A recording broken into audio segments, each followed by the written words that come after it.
Saudações, meu nome é Casimiro Nunes Carimo.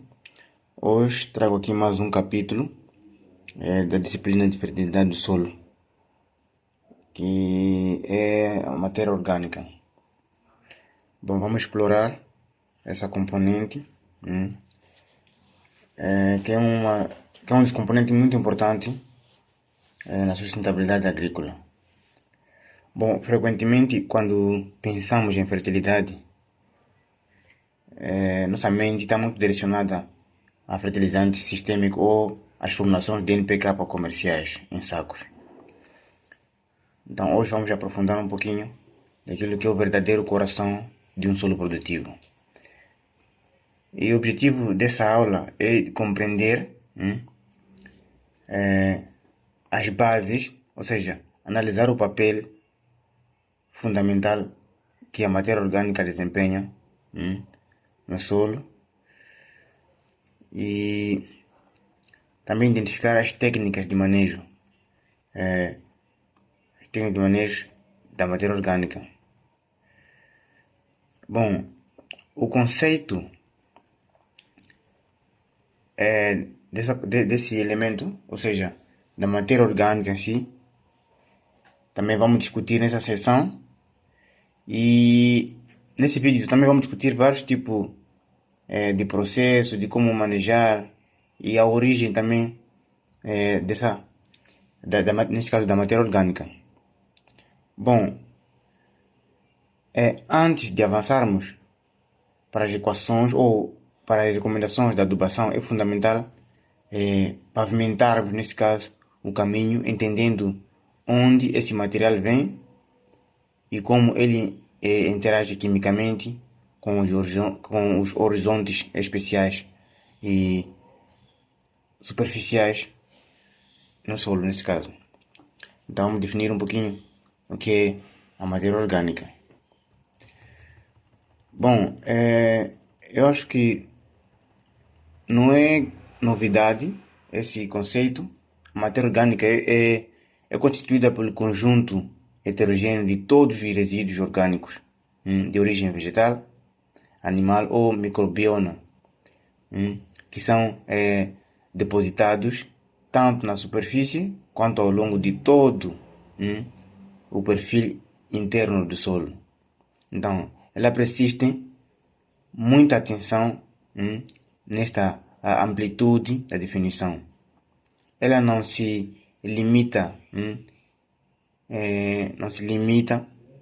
na palhada só, ou seja, no que vemos cobrindo no solo ou no sistema de plantio direto. Isso que eu tenho muito visto aqui em Brasília. Então, a definição é muito complexa da matéria orgânica, nesse caso da matéria orgânica.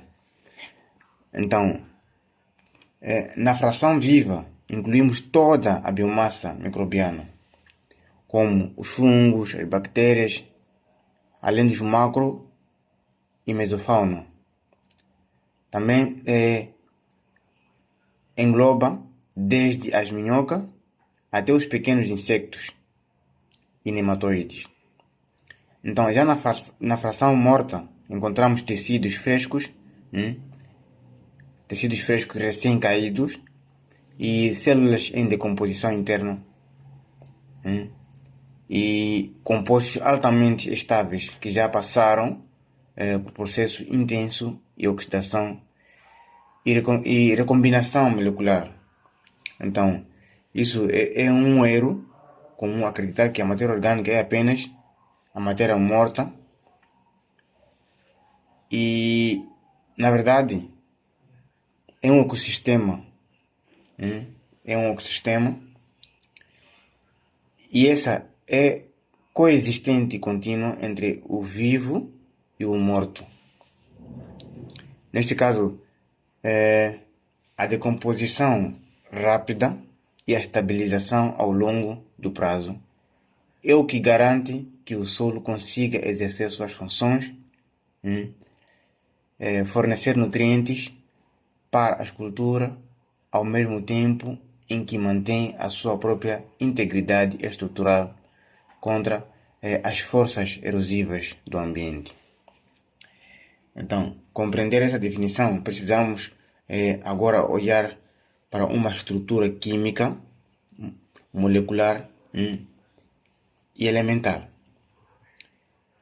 Então, é muito importante termos em conta esses fatores que vamos falar aqui durante a apresentação desse slide. E outro aspecto importante que eu queria aqui falar é que estudar a origem nos ajuda a desenhar sistemas agrícolas que imitem a natureza em eficiência, otimizando um ciclo biogeoquímico dos elementos essenciais e reduzindo as nossas dependências de suportes externos. Então, guardem bem este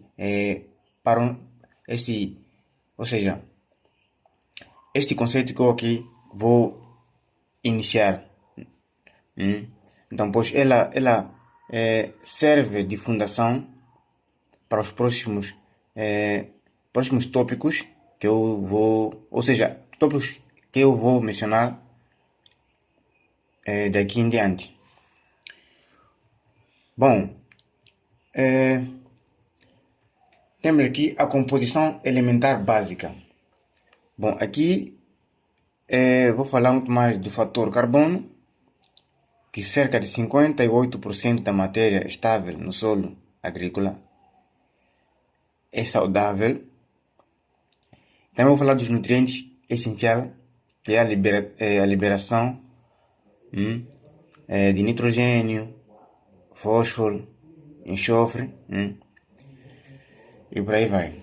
Então, quando analisamos quimicamente a fração estável da matéria orgânica em solos agrícolas saudáveis, descobrimos uma regularidade impressionante na sua composição molecular.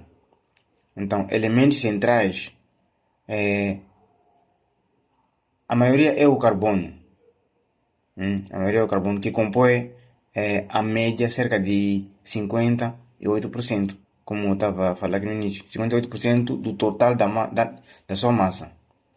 Então, esse valor de 58% é tão fundamental que é amplamente utilizado em laboratórios de rotina, através de um fator de conversão matemática para estimar o teor total de matéria orgânica no solo a partir do carbono orgânico. A partir do carbono orgânico total, mensurado a análise química.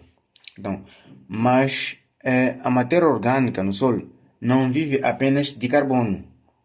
Ela funciona como uma verdadeira poupança biológica de macro e micro nutrientes estruturais.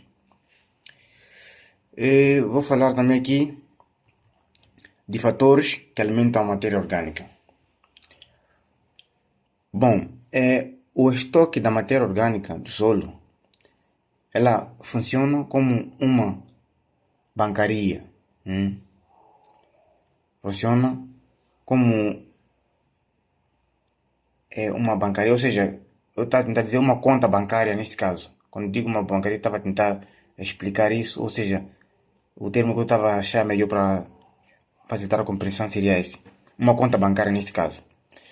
Então, precisa de um depósito constante para não entrar no vermelho.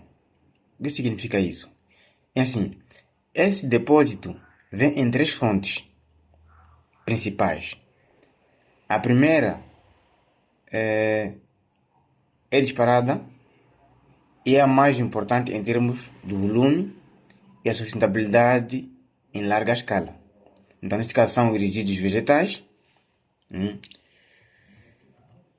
Então, as palhadas das culturas de cobertura, o resto de culturas de colheita, as folhas que caem, principalmente em sistemas radiculares senescentes, formam a principal via de entrada de carbono orgânico no solo.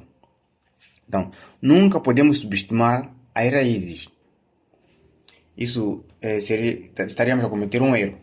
Nunca podemos subestimar as raízes. Elas estão imersas no perfil e deixam o carbono diretamente onde ele é mais estável.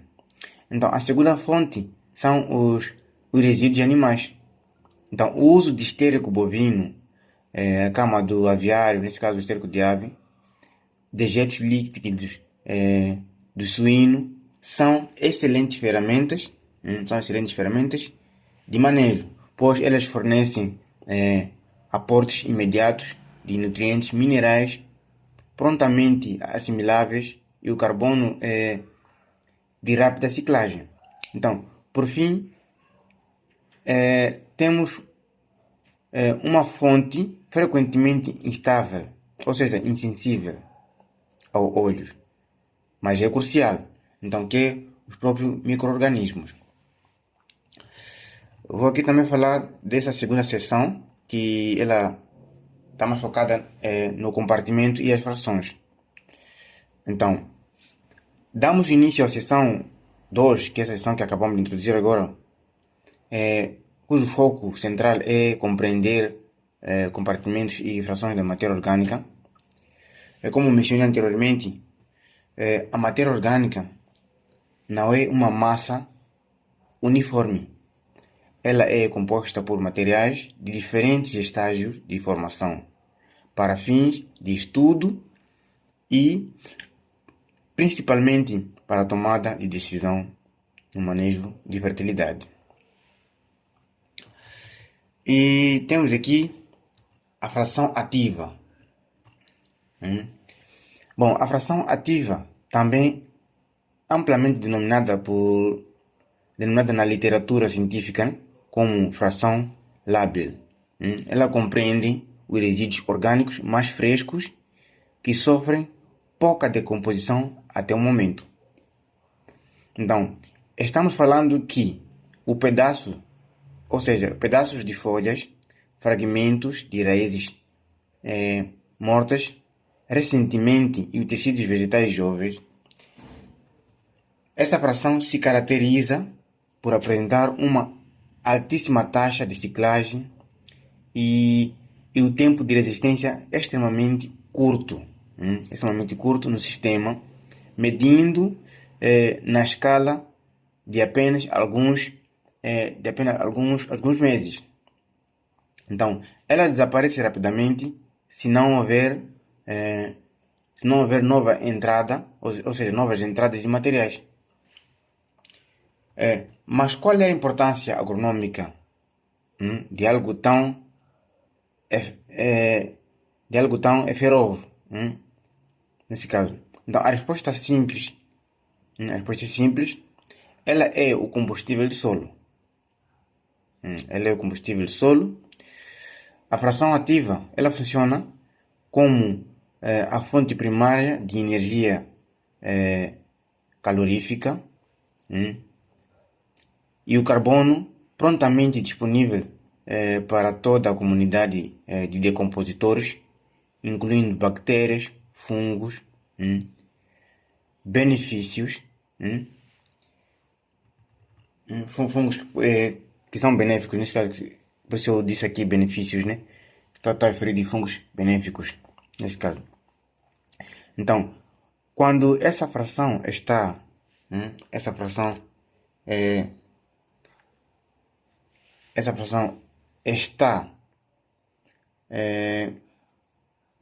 envolvida nesse todo o processo, ou seja, está muito abundante, a atividade biológica explode, o que estimula a mineralização, acelera os nutrientes estruturais, transformando o que estava preso nos tecidos vegetais em íons livres na solução do solo, para serem absorvidos pelas plantas que são cultivadas. Então, em contrapartida, esta liberdade dessa fração ativa, temos o compartimento oposto, neste caso, que é a fração úmica. Que estabelece ou seja, que confere a estabilidade do solo.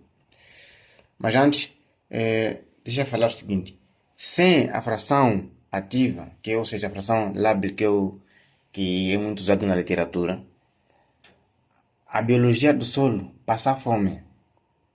A biologia do solo passa fome. Ou seja, a engrenagem da ciclagem de nutrientes simplesmente para de girar, forçando o produtor a aumentar o uso de insumos químicos. Isso para manter a sua produtividade. Então, por isso eu estava aqui a tentar mencionar essa fração ativa, que é a fração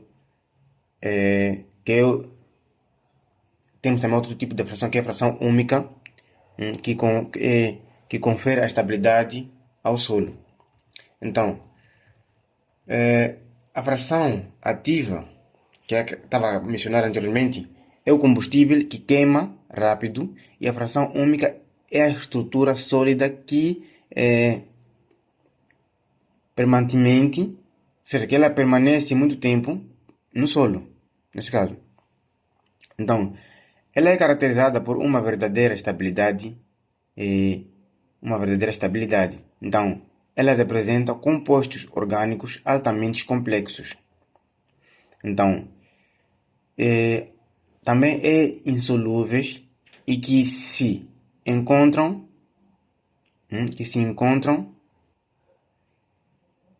intimamente ligados, complexando a matriz mineral do solo. Então, é importante saber que, especialmente as argilas e os óxidos ferrosos, nesse caso, devido à sua pretensão física e química, esses compostos tornam-se extremamente resistentes aos ataques das enzimas biológicas produzidos pelos micro-organismos. Então, na agronomia, ou seja, agronomicamente, os benefícios da fração úmica são imensos. E elas permanecem por muito tempo.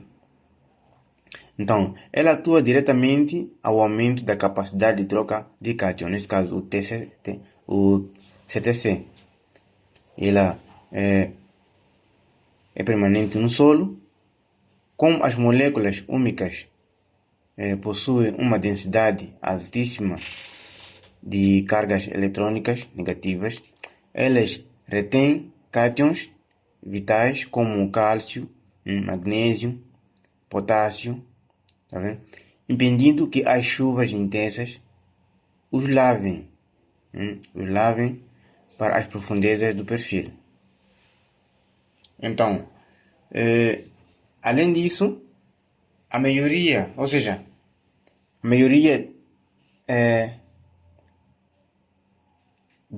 da retenção de água estrutural está funcionando funciona como uma microesponja que mantém o solo úmido, nesse caso,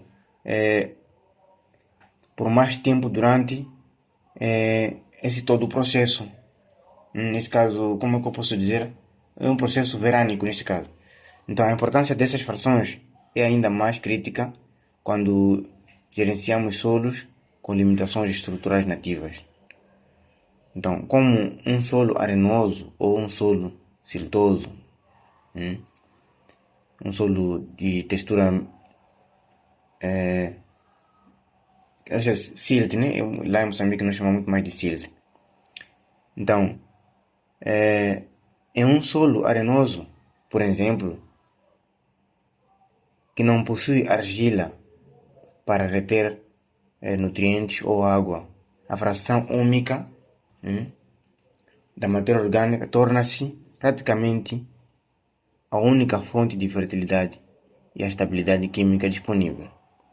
Então vamos detalhar os componentes químicos específicos que formam esses humus.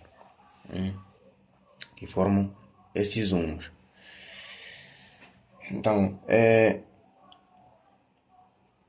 por exemplo, aqui temos ácidos úmicos, e temos também aquilo que é albúmina. Bom, eu aqui vou falar um pouco das proporções médias das frações. Bom, temos aqui este gráfico de Pisa que nos dá uma excelente perspectiva visual das distribuições quantitativa e das proporções médias dessas frações em um solo equilibrado. Então, reparem que no domínio absoluto das frações estáveis e umificadas sobre o total. Então, a úmina é a fração que tem a maior percentagem, cerca de 50% de toda a matéria orgânica presente. Então, a metade de todos, ou seja, de todo o carbono orgânico está em forma dessa estrutura altamente insolúvel e ligada aos minerais. Então, em seguida temos também ácidos úmicos, que representam cerca de 30%. No nosso gráfico de Pisa que está aqui no slide. Então, o nosso gráfico biológico, ou seja, temos aqui também os ácidos fúlvicos, que perfazem aproximadamente a 15% do total. Então, somando essas três frações úmicas, percebemos que cerca de 95% da matéria orgânica total do solo é constituída por um complexo estabilizado e ou seja, um complexo estabilizado, um complexo estabilizado e recalcitrante. Essa linguagem é muito difícil de expressar, mas temos que ter em conta que onde fica a fração viva e ativa, que descobrimos, que mostra nesse caso, nesse gráfico, pode ser o motor da atividade biológica, ou seja, é o motor da atividade biológica e da liberação rápida dos nutrientes. Eu, aliás, fui perguntado com um dos colegas como é que isso pode ser e o porquê. Então, nessa aula, eu também acabo respondendo a questão dele. Se calhar ele ver esse vídeo, se calhar pode conseguir responder as questões que ele tem. Então, também aqui temos essa terceira seção, que é a decomposição e ciclos. Bom, chegamos na seção 3 do nosso roteiro, nesse caso, nessa aula, onde aqui vamos estudar mais a dinâmica da decomposição dos ciclos bioquímicos. Os ciclos bioquímicos. Então, primeiro vamos falar aqui dos fatores físicos da composição, aliás, da decomposição. Então, a velocidade com que a matéria orgânica é decomposta, ela depende diretamente dos três grandes fatores físicos ambientais, que é a temperatura, a umidade e a disponibilidade de oxigênio. O primeiro fator, a temperatura, ela explica por que manejar os solos em regiões tropicais é um desafio imenso comparado às regiões de climas temperados. Então, o aumento da temperatura nas regiões tropicais funciona como um acelerador químico, elevando sensivelmente o metabolismo dos micro-organismos e acelerando drasticamente a sua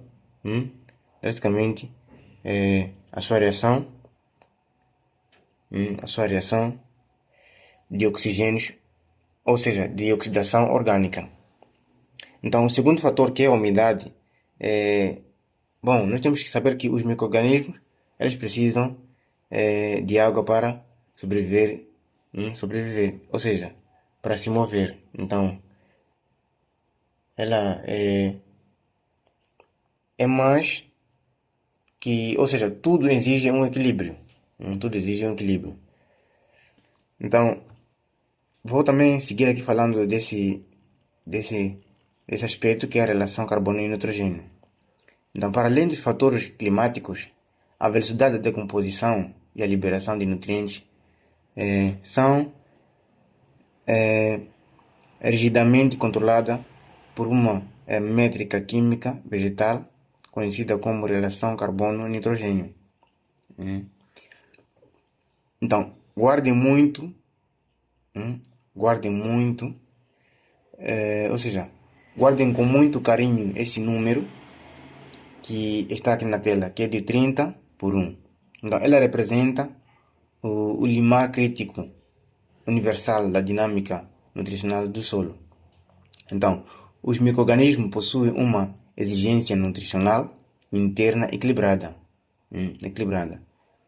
Para cada umidade, ou seja, unidade de nitrogênio que eles utilizam para construir suas proteínas estruturais celulares, eles precisam consumir uma quantidade proporcional de carbono para obter energia. Quando o agricultor adiciona ao solo um resíduo vegetal de valor da relação, nesse caso acima de 30/1, como a palhada madura de milho, do sorgo, que são riquíssimas em carbono e pobres em nitrogênio. Então, as bactérias encontram energia de sobra, mas sofrem com falta de nitrogênio dos resíduos. Então, vou aqui falar da origem ao mineral. Então, para consolidarmos perfeitamente a nossa base conceitual, vamos fixar e diferenciar claramente os dois processos opostos em simultâneo que ocorrem na interface entre um mundo orgânico e mineral. Então, o primeiro é a mineralização. Bom, a mineralização ela é definida estritamente como a transformação bioquímica de elementos químicos que estavam presos e imobilizados. Estavam presos e imobilizados em macromoléculas orgânicas complexas e insolúveis, convertendo-os o composto inorgânico minerais simples e altamente solúvel e também totalmente assimilados, ou seja, assimiláveis pelas raízes da planta. Então, a mineralização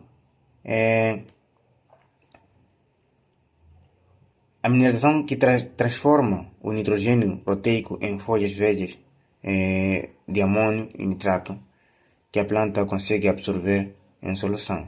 Então, esse processo aqui é feito por mineralização, essa transformação do nitrogênio até amônio ou nitrato, ela ocorre, chama-se a mineralização, porque é nessa solução em que a planta consegue absorver o nitrogênio. Então, o processo inverso é a imobilização. Então, a imobilização ocorre quando a população de micróbios cresce de forma tão acelerada devido à abundância dos resíduos ricos em carbono que eles começam a consumir o nitrogênio minerais solúveis. Então, ainda esse tópico vai ser mais discutido no próximo capítulo, que vou falar muito mais da dinâmica de nitrogênio. Então, vamos aqui introduzir esta seção, a segunda seção, que fala dos benefícios e impactos. Bom, dando início à seção 4, neste caso, da nossa aula, antes nós temos que termos aqui em conta alguns atributos neste caso, atributos físicos melhorados. Bom, então aqui vamos nos concentrar muito mais na cimentação de agregados, que é a união física entre partículas da área, ou seja, da areia e argila, nesse caso, estruturando macroagregados estáveis. Também da retenção de água, da erosão e por aí vai. Mas vamos focar muito mais nesses três, que são essenciais. Então, no aspecto puramente físico, a matéria orgânica atua como como uma grande engenharia da estrutura do solo, promovendo três melhorias mecânicas de valores inestáveis, ou seja, que não conseguimos estimar. Então, o primeiro grande benefício é a cimentação dos agregados. Então, compostos úmicos e exudatos viscososos produzidos por micro-organismos atuam como uma cola biológica altamente eficiente, promovendo uma união física duradoura entre as partículas individuais dispersas na areia, sília, assim como na argila, também estruturando-se na forma de macroagregados estáveis. Então, outro benefício é a retenção de água, nesse caso. Devido à sua altíssima porosidade interna e afinidade química com as moléculas de água e a matéria orgânica, nesse caso, atua no solo exatamente como uma esponja hidrofílica de alta capacidade, elevando de forma expressa o armazenamento interno de água disponível para os períodos críticos e estáveis na safra. Então, por fim, é aquilo que eu havia dito de outro benefício, que é a erosão hídrica. Bom, vamos aqui falar também da química do solo rejuvenescida. Bom, no domínio de fertilidade química, a presença de matéria orgânica promove um verdadeiro rejuvenescimento do perfil do cultivo.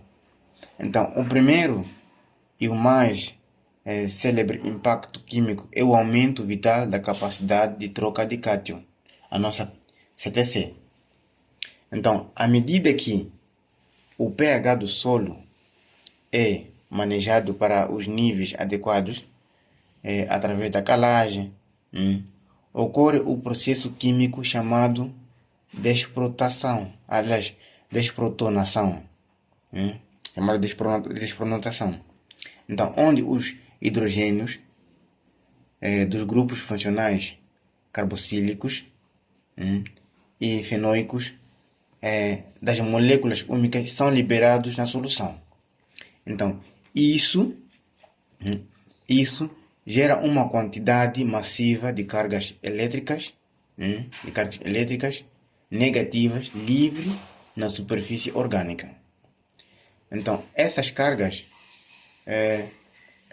aumentam significativamente a retenção temporária e a proteção de cátions básicos fundamentais para a nutrição vegetal, como o cálcio, magnésio e potássio, impedindo que esses nutrientes caros, nesse caso, sejam levados pela chuva, mantendo totalmente biodisponíveis para a absorção radicular. Então, o segundo benefício químico crucial para o solo tropical altamente intemperizados e ácidos é a complexação dos alumínios tóxicos. O alumínio livre é um elemento extremamente nocivo.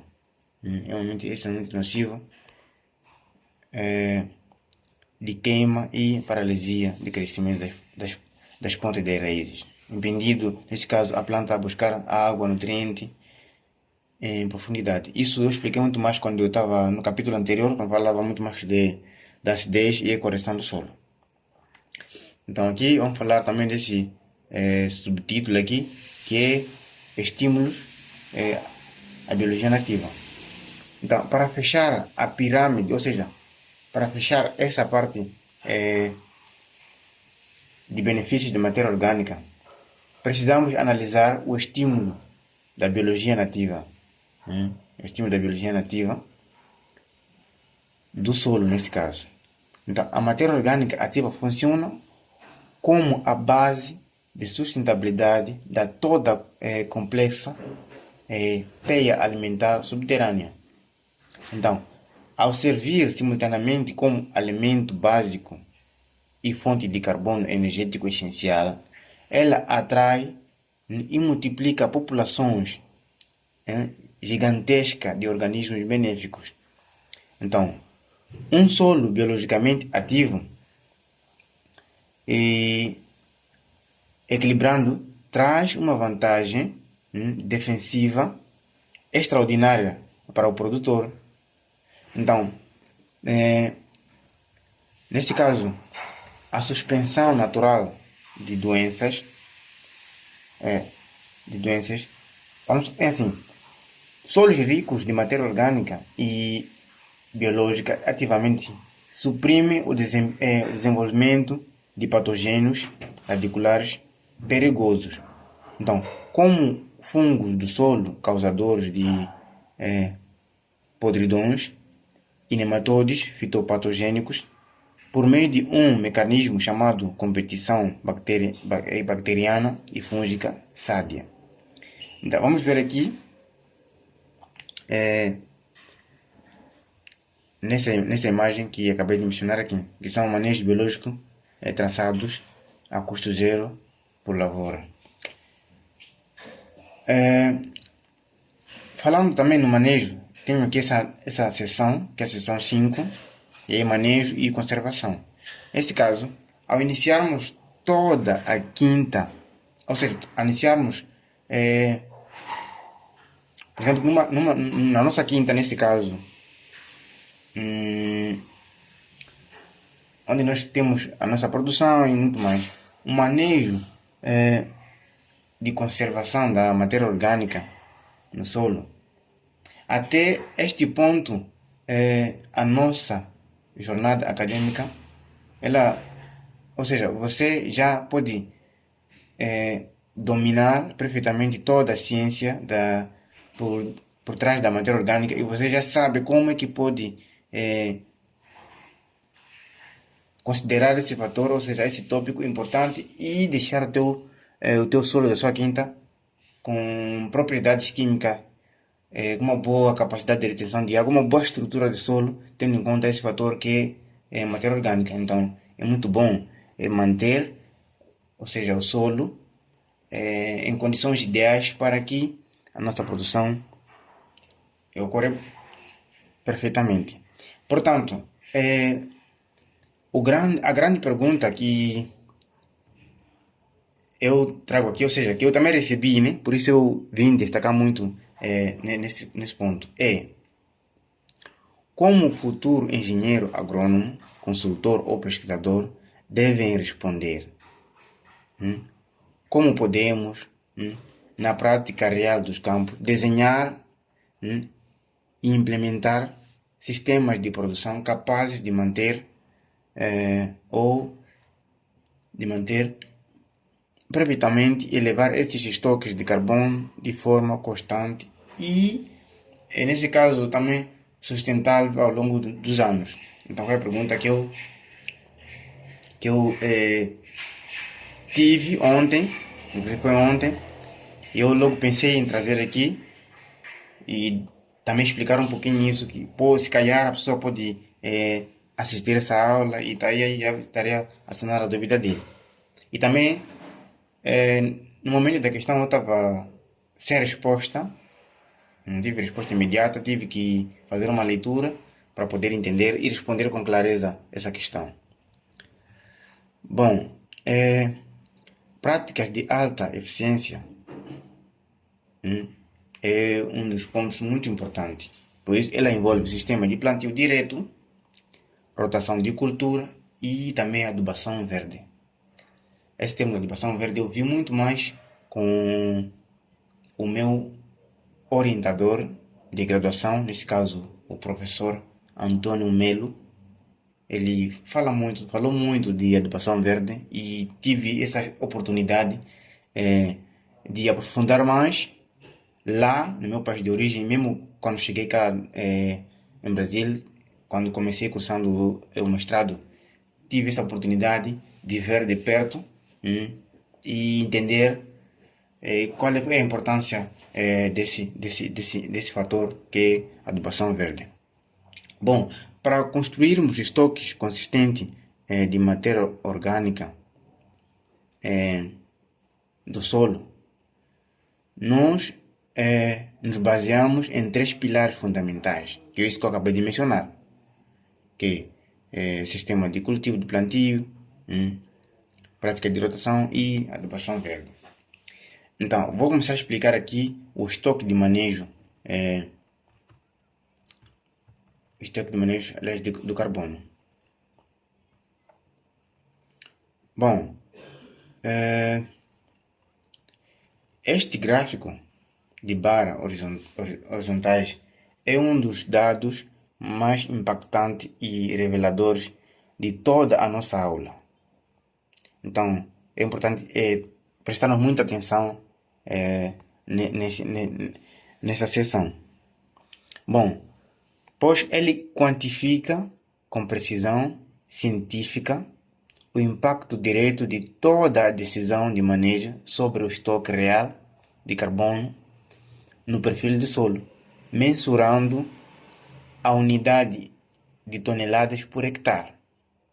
Então, temos que prestar muita atenção, que por isso pode ajudar na tomada de decisão em vários tipos de cultivo. Então, vamos analisar os 4 cenários apresentados nesse gráfico. Como a nossa linha de base ideal, ou seja, da referência de máxima preservação e o equilíbrio ecológico, temos a bioma do cerrado nativo, que exibe um estoque robusto, neste caso, de 80 toneladas de carbono por hectare. Quando esse cerrado é convertido para atividades agrícolas, o manejo utilizado é chamado de manejo convencional, baseando no uso intenso de repetitivos de arados e grades de disco. Bom, vamos ver aqui. Também ocorre que a degradação avassaladora, o estoque dispersa. Ou seja, quando nós... Estou aqui tentar trazer uma expressão mais adequada. Vamos fazer o seguinte. Quando o estoque do carbono para miséria, quando é dispersado para a miséria, cerca de 42 toneladas por hectare. Então, isso representa uma perda de quase a metade de todo o carbono original do solo, destruindo a capacidade de troca de cátion, e a biologia e a capacidade de retenção de água no solo. Então, mas olhem que é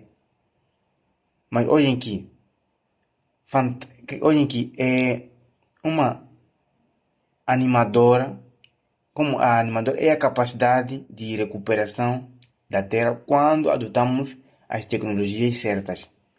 Vejamos só, uma área conduzida por sistema de plantio direto, em sua fase inicial, ela apresenta um estoque fraca de recuperação de 55 toneladas por hectare. Então, à medida que o tempo passa, esse sistema atinge a maturidade, alcançando um status de plantio direto consolidado através do uso corretivo de rotação de culturas e de adubo verde, que é aquilo que eu estava a mencionar lá anteriormente. Então, o estoque de carbono atinge impressionante 72 toneladas por hectare, aproximadamente, ou seja, aproximando-se significativamente aos níveis originais encontrados na mata nativa. Vamos ver aqui o teor médio em fonte comum. Para fecharmos com chave de ouro, nesse caso, a nossa parte de recomendações práticas,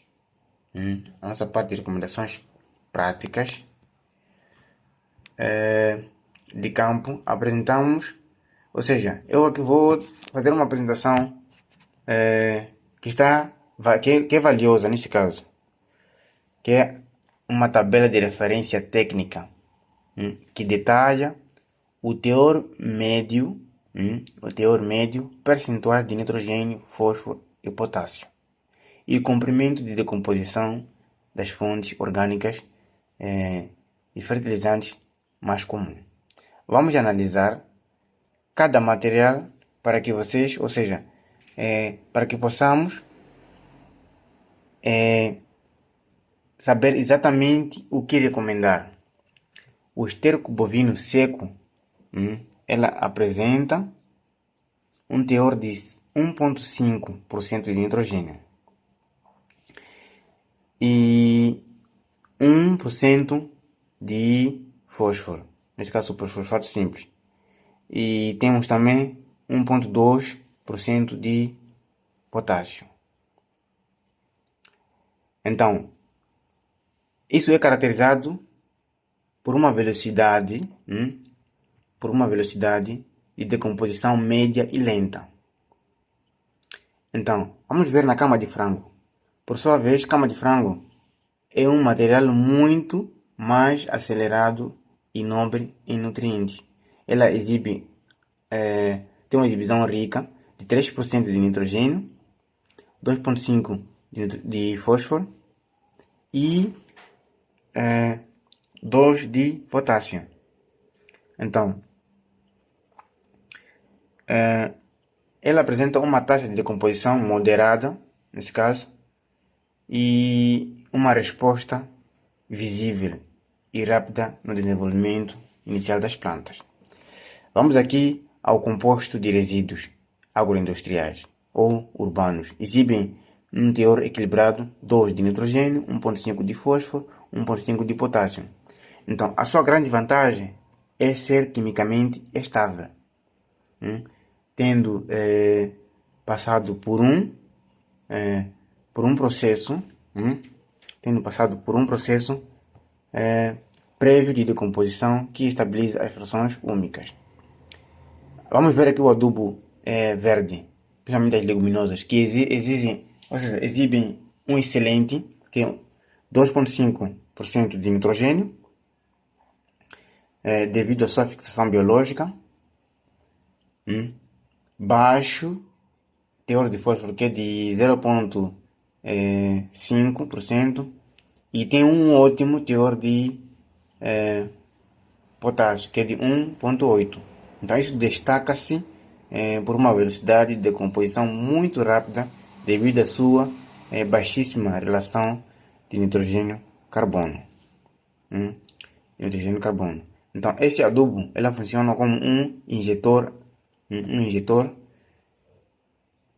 rápido de nutrientes minerais na solução para culturas comerciais.